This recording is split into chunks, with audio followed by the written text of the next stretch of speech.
Ang mabuting balita ng Panginoon ayon kay San Mateo. Papuri sa iyo, Panginoon.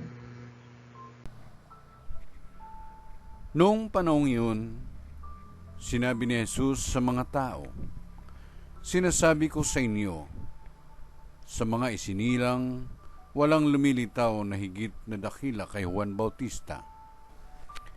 Ngunit ang pinakaaba sa mga taong pinaghaharian ng Diyos ay dakila kaysa kanya. Mula nang mangaral si Juan Bautista hanggang ngayon, ang kaharian ng Diyos ay nagdaranas ng kaharasan at inaagaw ng mararahas, sapagkat ang mga propeta at kautusan ay nagpahayag tungkol sa paghahari ng Diyos hanggang sa dumating si Juan.